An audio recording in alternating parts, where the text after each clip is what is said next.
And then at the end of so you have the positions of the stars. Oops, that's where I wanted to get to.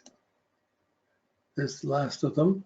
And when you get down to the bottom half of the spreadsheet, they're going to have the same stars. There's 555, same number of stars across, but it gives their names and repeats the magnitude and gives the latitude. So this gives you a little bit more, but lets you get the names, but the names of them are down further because there wasn't room to put the names on and have the columns for each year.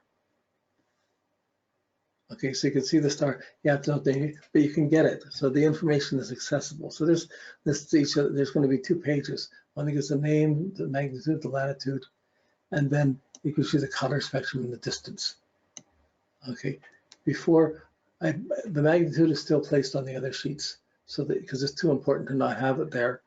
But these last ones give you the name, and they're going to go through it for every one of the stars again. So there's going to be 5 or 10.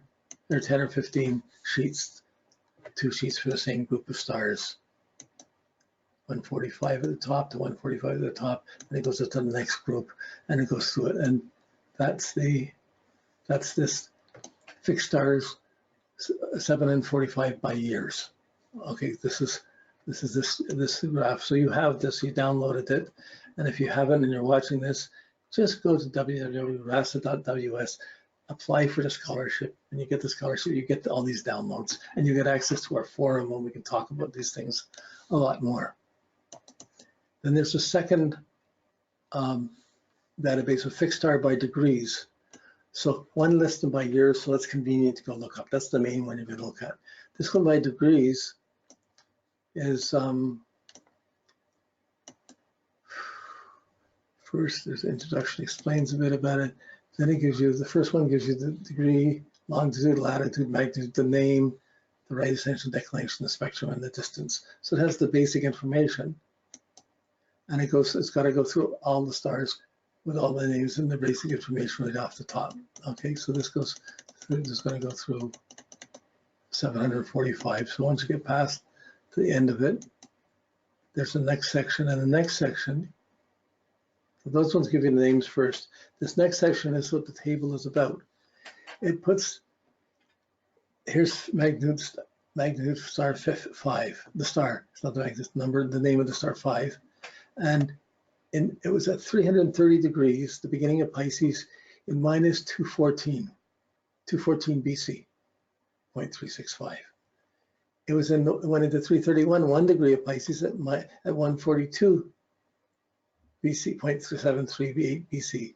Went into 300, it went into 32 degrees Pisces in 71 BC. It went into the 3rd degree of Pisces in 0 AD. So then it went into 4 degrees Pisces at 72. So it goes along each year. Each planet has its own degree. Each star has its own degree, and will have its own history. The date is underneath it, and the degree it's going through is there. So let's see, look, if I have something in a degree, or you're doing someone's chart for a certain year, you can go back and try and find it by degrees. So this will show, sorry, are we here? Okay, so it has one, it's going to go along a few pages. It's going to be a few pages for this group of stars. Next page is 338, 345 is going up to 860. Then it goes up to it was at 54 degrees, so it was at 24 degrees Pisces in 1504 AD. Now here it goes up. It went from 359.29 Pisces in 1862 to 0 degrees. Went to 0 degrees Aries in 1934. Now you can do a history just watching any star through its histories and what happened in history and what happened with that at that time. And there's 745 of them to go that you can see. But here you see in 1934 it went into 0. And in 2006, it was at 1 degree of Aries, and in 2077, it'll be at 2 degrees Aries. So you have a history for each star. You have the evolution through the degrees. That's useful if you're working with a chart and you're trying to say, I wonder when that would hit there. I wonder when it hit there. You can go to the degree and look it up. When if you're just looking up stars, you want to know what year you're looking for, you get within 25 years and you go look it up. So these are the 2 tables. And for each group of stars, there's going to be 4 or 5 sheets that go through to bring it up to about 4,000, up to the year 4,000. So then it'll start with the next group of stars. of 4 sheets.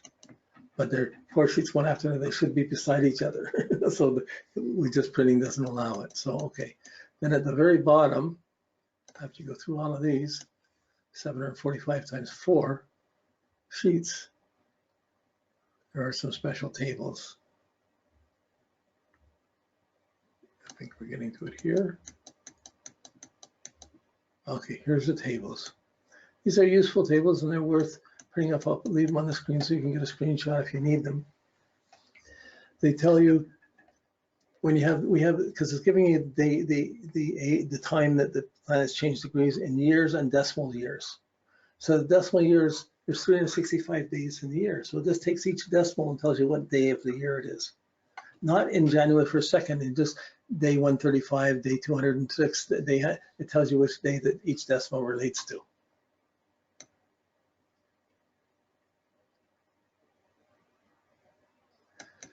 And so it goes up to 365, okay, which would be 1. So you can see from each day, you still have to figure out what month or what day of the month it is. So once you have say we take something's at day 285, okay, we'll just keep 285. The next table that you look along gives you each day of the month in the year and what day number in the year it is. So if we look to there's 2 sheets. This is the first half of the year, January to June. So we're looking at day 285. We got to go to the next sheet. There we go. I'm going down a bit more, sorry. Oh, then there's a section for leap years. Yeah, so I jumped ahead. So that allows for a day number of leap years. But yeah, so here if I look for 285, I follow on 285. There's 285.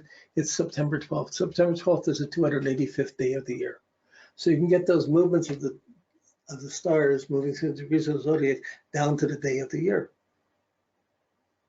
And it's there for about 4,000 years. Each star has its history. So when you're looking at stars, you get the star positions and say, well, they're moving. Well, if you did someone's chart 200 years ago, you got to have the star in a different position. And this allows you to look at it like that. Look at that. It's in a computer program, we have to do these calculations automatically and come up with it. But this is these are the things I hope to get into a RASA program. So you have these two files in your non-audio files, the fixed stars by years and fixed stars by degrees. And I just want to go through it once so you can see and look at the pages. I don't know what's happening here. It's important to see it. Okay, is that the end? Yes.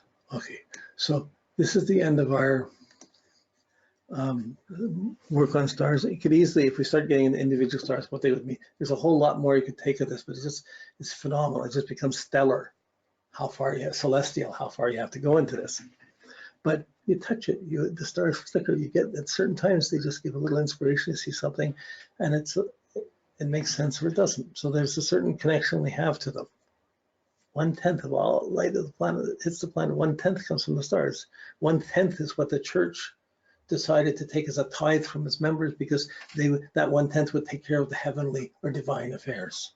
So in the poetry of life of religions, the heavenly stars became the domain of the religions, and the heavenly religion living up to your higher nature, and the church related to the tithe of 10%. So yeah, trivia. Okay. Yeah, we have one more session left at this level, and next week we'll be going through relationships and working how to compare 2 charts and work with 2 charts, and then we go right into progressions. Okay, thank you. Till next week.